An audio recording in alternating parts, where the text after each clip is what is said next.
Hi guys, it's King Billy here, back with another Idle Heroes video. There was not actually any kind of plan to make this video today, but just so much has happened today, so here we go with some stuff. First up, just another look in more detail at the kind of HD version of the new Valk skin.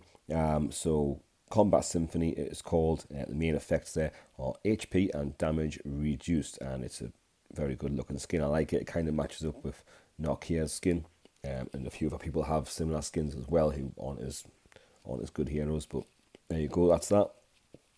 Tomorrow's event, so we've got the Wishing Fountain as discussed there. So we've got the Karma and Scary reworks, and the top prize on there is the 50 shards for Karma for her new look and new skills, along with the 5 feathers and the 2 orbs. That's for 300 points, which you can get by doing 300 spins, but it'll only cost you 240 chips if you do it 10 at a time.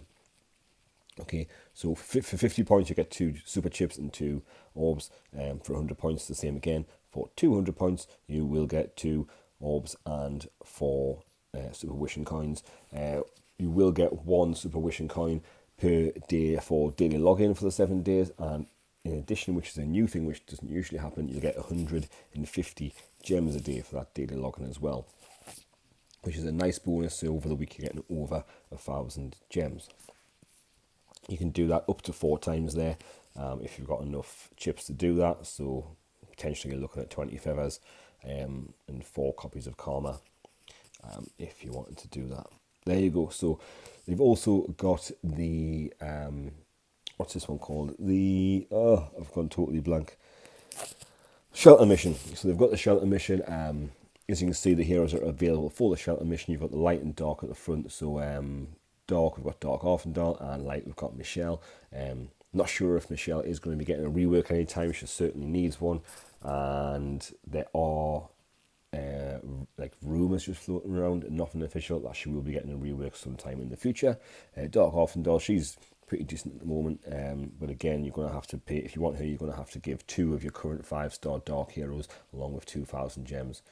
Same with Michelle, you'd need 2 light and 5 stars, 2 light 5 stars and 2,000 gems, so it's a hefty price tag. The other guys there in the background, so you've got King Barton, so still pretty decent for mid game. Kamath, who's pretty desperate for a rework. Valentino there, who he's kind of mediocre, so probably due a rework also. But he has got some good crowd control for stuns. And then you've got Vesa, who we will be discussing her. She's getting a rework coming not tomorrow, but probably the week after that, unless there's any delays. And I've got the details on that rework, so we'll go over that in a bit. Alongside, I've got Ormus rework details and Belrain's as well. Belrain's looks awesome, so we'll go over that. And I've got a Belrain, so happy with that. Late autumn package, so you'll be able to buy this. I don't know how much for, but that'll come on tomorrow as well. You'll be able to buy the late autumn package if you're a spender. And this here, which is pretty interesting, so this is a look at a new forest hero which is going to be coming out, but it's pretty cryptic at the minute. It's got a picture of the forest, you've got a picture of like some kind of green leaves or feathers, not sure, and then some kind of look like kind of like a bottom of a plant, or that turn into feet, or maybe just some bird feet or something, and then a spear at the end. So some bits of what the hero is going to look like. No idea on skills, maybe he's a warrior, I don't know. Kind of looks, someone's put this comment that I read earlier, and it kind of looks like Horus and Valk had a baby, maybe. So that's that for you. Now we're going to look at the reworks there. So we'll go into that now for Belrain, Vesa and Ormus. So here we are getting into the reworks. I'm just doing this on this website, Idle Heroes Pro, idleheroes.pro. Pretty good website, only really discovered it today for some reason, but yeah, some good updates on here. So firstly, Belrain, Vesa, Ormus reworks. First up, Belrain, who, as I say, this is the one that seems to be the best rework. The other two have already had a rework previously, so they're kind of just like little tweaks on them, but this one's kind of, I would say, more of a fix for Belrain, as in, yes, there's improvements, but it's more kind of targeted at the points that were commonly regarded as the weak points for her. Okay, so just work through them here. As I say, this isn't out tomorrow. This might be out in a week's time, hopefully, along with the other two. So first one, Holy Light Sparkle, basically the stuff in bold, they're the changes. So everything's the same there, deals damage against 4 enemies, increases 4 random allies attack by 30%, speed by 30, effective being controlled by 20% for 3 rounds. And this is the addition, so has a 40% chance to remove all control effects. So that I'm very happy about, and for me, especially on what's it called, stage 6 of not the Brave trial, but the other one. I forget what it's called because initials BS. Basically, when you're in there, you're up against what's it called, Corpse Demon and Oberon. So basically, you're getting crowd controlled a lot. Now I'm struggling. It's taking me 2 tickets each time to do 1% damage on them. I haven't got much kind of CC immunity on my team, so I think with that on my team, as long as I can keep Belrain alive for a long time to get that working, that should be very beneficial in that scenario, and hopefully see us with less crowd control doing a lot more damage in the rounds. So that's the main reason I'm looking forward to that one, to try and get past stage 6 of that. Divine Awakening, so HP 30%, attack 45%, control immune was 20%, now 30%, so even better. And adding onto that as well, a heal effect plus 40%. So I'm not sure if that means the effective heals on her, I'm not really sure, but definitely another bonus for more heals. Sanctity Will, basic attack restores 250% of attack HP for 3 random allies. And this was one of the biggest problems with Belrain, was that sometimes it was so random, and you'd have heroes who really needed the heals, and then she would heal the ones who didn't need the heals, who were already on pretty much full health, and then your weaker units who had less health were dying. Now they've addressed that, so, or they will be addressing that, so the lowest HP units are prioritized. So that's awesome. That's like one of the biggest gripes against Belrain as a healer, is that sometimes they were so random at heals that she wasn't healing anyone who needed healed. So that's awesome. Now, it lasted for 3 rounds before, and it's going to only last for 2 rounds, but for me, I'd rather have 2 rounds of healing on the people who need it than 3 rounds of healing on the people who don't need it, because if you don't need the healing, what's the point of it? So I'll gladly sacrifice 1 round of healing to prioritise the lowest HP units. And finally, Light of Souls, when the hero dies, restores. It used to be 300% of attack HP for all allies for 5 rounds, and now it's going to be 400% of attack HP for all allies for 5 rounds, okay? So to me, you can use Belrain 2 ways. You can use her as a weaker hero at a lower level, and just use her as, when she gets killed, she's going to heal a lot of all the allies for those 5 rounds. So as long as if you're going against bosses, for example, and you're going to round 15, as long as she dies at round 10, you're going to have those five levels of healing.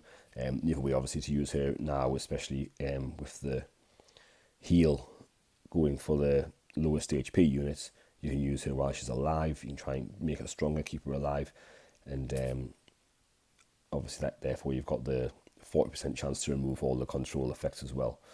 So it's all looking pretty good there for her. So very excited to try that out when that comes around. Vesa Rework, the Sky Collapse has not changed very much at all. The only thing that's changed, it's actually more of a nerf than anything else. It's gone down from 6 rounds to 5 rounds of the healing, with no kind of bonus to the amount of heals you're doing or anything like that. So down around there. Queen's Amnesty 3 has the usual stuff: attack plus 30%, HP plus 25%, crit plus 35%, precision plus 50%, add in heal effect plus 20%. So that's handy. Symphony of Stars 3, each basic attack restores self 150% of attack HP for, it was 3 rounds, now it's 2 rounds, so a bit of a nerf on that one. Increases self 30% of attack, and it was 7%, now it's 10% of heal effect for 3 rounds, so not much difference there. And the Elegy of Confusion 3, that just stays the same as well. So I'd say Vesa's rework as a whole is not changed that much. Slightly less rounds that she's doing the heals for, so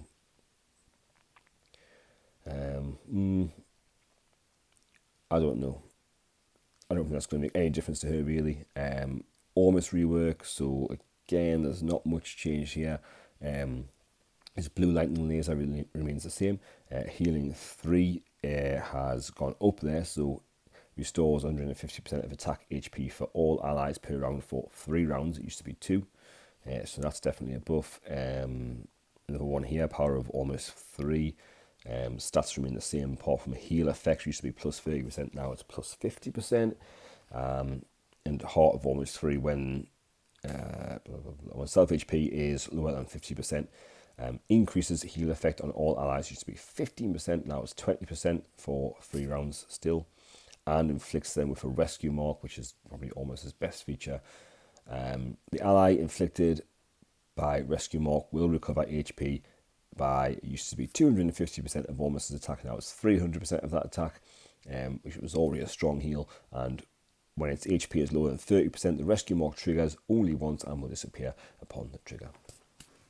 So there you go. So I'd say yes, Ormus was already a strong healer. It doesn't really do damage. He's solely a healer, but his heals are even better. So he's going to be a really good, strong healer in the game. Vesa is like I would say an okay healer, but she can still deal damage as well. So she's not really going to change much at all. And as I say, Belrain's, in my eyes, in my opinion, going to be the best one, or the best rework. She's going to have the addition of removing CC effects on, what was it, 4? Yeah, on 4 random allies. So that's awesome. Heal effects up, the control immune on herself is up. And she's started to have a smart heal where she's prioritising the lowest HP units rather than the random one. And even when she's dead, she's even going to heal all of your allies for 5 rounds for even more HP than she was before. So very much looking forward to that. And he has a little video as well that we showed yesterday or this morning, I can't remember. Might have been this morning, I think. And you can check that video out in full on my page. And it's basically just to kind of look at what's coming soon, which is UI changes, which is basically a facelift on the way the game looks in many areas. I'm not sure if all the areas, but certainly a few. So just to clarify, before I was talking about not the Brave trial, but the one that begins with the initials BS, and I couldn't remember, and I can never remember what it's called. It's Broken Spaces. That's what I was talking about. Okay, stage 6. The one I struggle with is Corpse Demon and Overon. So hopefully we'll do some gameplay. I'm going to leave those tickets. I'm not going to do any more stuff on there until Belrain's Rework, and then we'll go in. Hopefully we can do more than just 1% damage per 2 tickets. If we can just do 1% damage per 1 ticket, I'll be happy with that. But then I should have, like 50 tickets or whatever. So if we can do that in 50 tickets, I'll be happy to get all those rewards out of there. I just want the feathers, really. I'm not going to lie. The monster material is pretty cool as well. And that, in fact, it's all good. What am I talking about? So yeah, that's that. And I just wanted to say as well, don't forget tomorrow. So you can see I've got 3 hours and 58 minutes on the value package and the mysterious chest. Almost Wonderbook, 27 hours 57 minutes. If you're new to the game or don't play that much and you're not familiar with these events, you won't get 100 pages tomorrow when you log in. You won't get anything from the campaign loot when you go and log in there and grab. There won't be anything to grab out. Okay, the last day of this is literally just for you to spend what you've already earned in the shop. Okay, don't forget to spend your stuff.